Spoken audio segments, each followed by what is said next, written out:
Good evening, everyone, and myself CV Sharma, and I am MSc from IIT Madras and working as a physics faculty for IIT-JEE and NEET. And welcome to the channel. Welcome to my channel, Physics Den 2021. And I wish you all the best. And here we go. This is the first part of the lecture, units and dimensions, and I give lectures on the material which is connected to the JEE as well as NEET, and again the material which is pertaining to +1 +2 physics.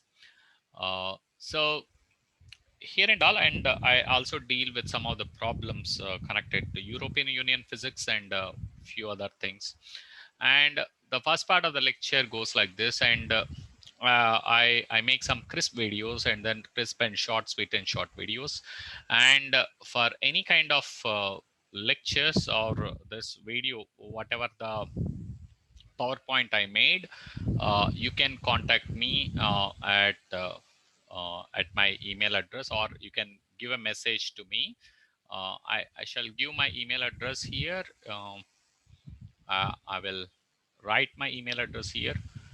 So here we go. This is my email, physicsden 2021 at gmail.com. So you can give the email to this, and you can contact me for any kind of material. And I ensure that you can all write the notes while going through this PPT. And here we go. This is the units and dimensions part 1. And I hope you are all doing well and fine with the current scenarios, and I wish you all the best. And physical quantities, what are physical quantities which are measured by an instrument by means of which we can describe the laws of physics. For example, length, velocity, acceleration, force, pressure, mass, density, and time. So these are some of the quantities what these are called physical quantities. Okay, now they are fundamental basic quantities. Those are elementary quantities which cover the entire span of physics. Any other quantities can be derived from these. All the basic quantities are chosen such that they should be different, and by means of the independent, by that means they are independent of each other. So distance and time, they are not connected, but if you take the ratio of these two, you get a new quantity called velocity. So that's how you get actually speed. Distance by time is actually speed, and displacement by time is actually velocity. And velocity cannot be chosen as the basic quantities, as velocity is displacement by time. An international organization, General Conference on Weight and Measurements, choose 7 physical quantities are basic fundamental quantities. So what are those 7 basic quantities? Here comes the next. So there are 7 basic quantities. They are length. So you can see over here, it's the length, time, mass, temperature, current, intensity. Current is electric current. Intensity, which is measured in candela, and the substance, mole, amount of the substance. So these are the basic quantities. Temperature is measured in Kelvin for you, mass is measured in kgs, and time is measured in seconds. This is general way of so different systems, they will take a different way of measurement. We come across something called SI units later. So the next one is derived quantities. So for example, here in short, I will tell you what is this physical quantities which can be expressed in terms of basic quantities, which are MLT. Those are called derived quantities. Like momentum is the product of mass and velocity, mass into displacement by time, that MLT power minus 1. So here you can see that what is this MLT power minus 1? MLT power minus 1, it is having, the momentum is having the dimensions of one dimension of mass and one dimension of length, and minus 1 the dimension of time. That's what it means. The representation of any quantity in terms of basic quantities, MLT, is called dimensional formula, and in the representation of the powers of the basic quantities are called dimensions. So these are the basic fundamental ideas from the you can from the units and dimensions. You can pause the video and write the notes. It's also you can do that while going on. And now the next is the supplementary quantities. Besides 7 fundamental quantities, there are 2 supplementary quantities which are also defined. They are plane angle, the angle between the 2 lines, and the solid angle. And now for a consider a sphere, that's the volume of the sphere. Volume of the sphere is 4/3 pi r cube. And now you can see the 4/3 pi over here. It's a dimensionless number. Dimensionless number.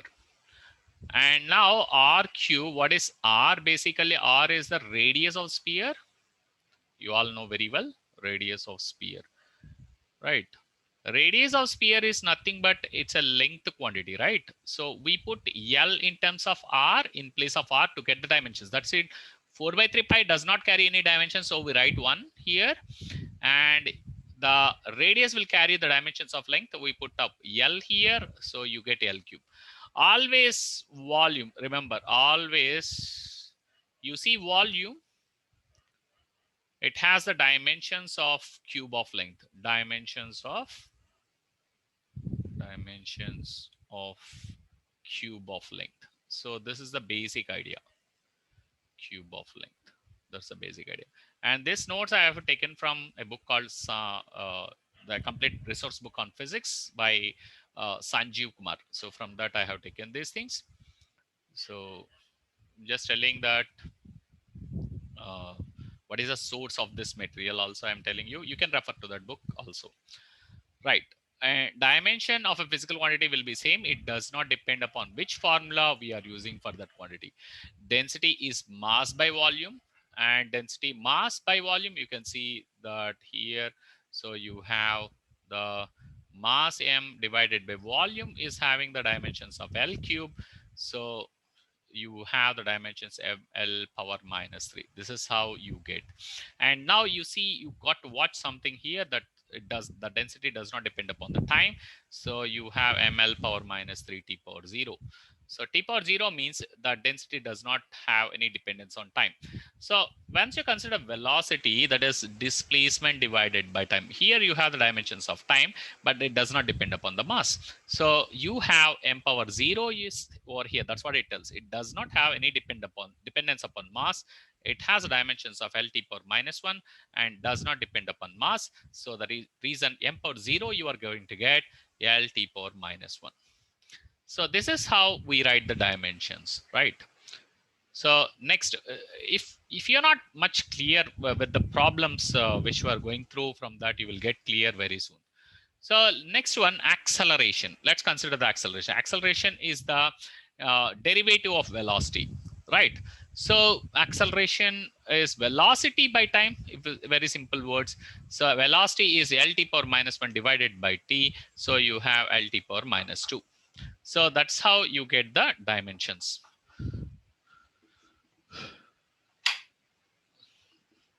That's how you get the dimensions, right?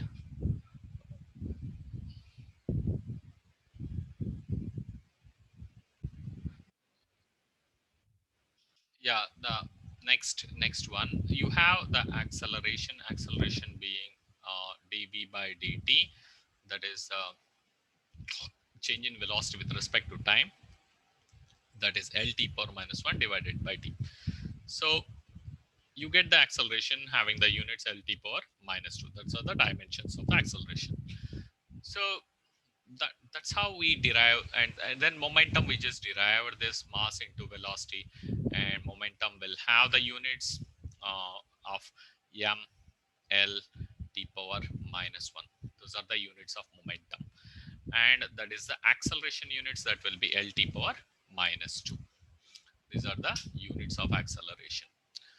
And next is what we are seeing is the force, that is mass into acceleration. We know that force has the units of newtons, and mass into acceleration, let's see, this mass is having the units dimensions of m, and acceleration we just did Lt power minus 2. So mlt power minus 2 is the dimensional formula of force. So that's how we derive that. And then work, let's see the work is force into displacement over here. the work is force into displacement. Okay, force into displacement. And displacement is having the units of L, and the force just now we calculated mLt power minus 2, mLt power minus 2. So you have ml square t power minus 2. So that's what is derived here. mLt power minus 2 over here and times L ml square t power minus 2. M, I am writing m power 1 can be written as M, and don't worry much about that. So these are the basic fundamental things what I wish to explain this. And then followed by power is work done by time. Rate of doing work is power. So that is rate of doing work. Rate of doing work. Rate of doing work, rate at which we do work is called power. So the work done by time, so ml square t power minus 2 divided by t. So ml square t power minus 2 divided by t. So that is ml square t power minus 3. So that's how you derive the dimensions of power. So, and the next one, next example, what we are seeing is pressure, that is force per area. Pressure we have just derived, the force we have just derived, that is mLt power minus 2. Area is having the units of L square. So here you have the pressure has units of mL inverse t power minus 2. So that's how you get mL inverse t power minus 2. That's how you derive the units of pressure. So followed by there some other things. And now the dimensions of angular quantities, which is called the angle, that is angular displacement, arc by radius, and it has no dimensions. The angle does not have. Angular velocity will have the dimensions of 1 by t. So time inverse. It's also called angular frequency. Angular velocity, the other name is angular frequency. Angular frequency. So when you see angular frequency, that is theta by t. That is a variation in the angle divided by the time. We'll come to see these things very easily. And angular displacement, you have the theta. Theta is having the arc. This is by length quantity. So the reason you don't have any dimensions, theta does not carry any dimensions. And angular velocity, that does have the carry dimensions of frequency. Frequency is having the dimensions of time inverse. So it's also called angular frequency. And angular acceleration is having the dimensions of, that is the angular velocity divided by time. So it is t inverse divided by t. So that will be having the dimensions of t power minus 2. So that's what you can see over here. That is d omega by dt. That is the derivative of angular velocity is angular acceleration. So the next one, what we see is torque, which is force times the arm length. So force is ml t power minus 2, t power minus 2, and the arm length is L. You can see ml square t power minus 2. So ml square t power minus 2 we got at another place, which is work. And the torque, and the previous slide I will show you, that's work. Both will have the same dimensions. Torque and work both will have, you can see the work ml square t power minus 2, that's the dimensions of work. And then if you look at the torque, it will have the same dimensions of work. So that can be a question in your examinations. Torque and work can have the same dimensions. And now the gravitational constant, which is one important thing. If ninth class you might have read, and the gravitational force between two bodies is given by gm and m2 by r square, where g is called the gravitational constant. And now it's the units of g is what we have to find. And then you can see, if you work out, the force will have the units. So how do they did this? So force will have the units ml t power minus 2, and g, this for this we have to find the dimensions. And then m1 m2 will have the dimensions of mass. Mass into mass is mass square m square, and then divided by l square. So the dimensions of g works out to be ml cube t power minus 2 divided by m square. So you see, once you work out m inverse L cube, so 1 by m means m inverse L cube t power minus 2. We got it here. So you have m inverse L cube t power minus 2. So that's how you work out the dimensions from the dimensional formula. So here we go. The next one is the specific heat capacity. Specific heat capacity is the quantity of heat to increase the specific heat capacity, increase the temperature of a body. Delta T, the heat required is given by Q equal to MST, where S is called specific heat capacity and Q equal to MST. This is a very basic equation in calorimetry, and Q is a kind of heat, a kind of energy, and it has the units of m in ml square t power minus 2. Energy is energy and work. So these are the things you have to know. Energy and work will have the same dimensions. Will have the same dimensions. Same dimensions. So these are the certain things you had to know. From this, we calculate the specific heat capacity. You have m power 0 L square t power minus 2 Kelvin inverse. So Kelvin will come here, and that is because of the difference of temperatures, you get the Kelvin. So this is a brief idea about, so it's energy. You can calculate, you can see the calculation. The Q is equal to MST, mass into specific heat into delta T. So mass into specific heat Q. So mass, this is the energy units. Energy is mass into ml square t power minus 2. That's what the energy units are. And now you can see it over here. Ml square t power minus 2, that is mass. You have to find the dimensions of specific heat. This is what we have to find. And then Kelvin comes in because of variation in the temperature, that is delta T.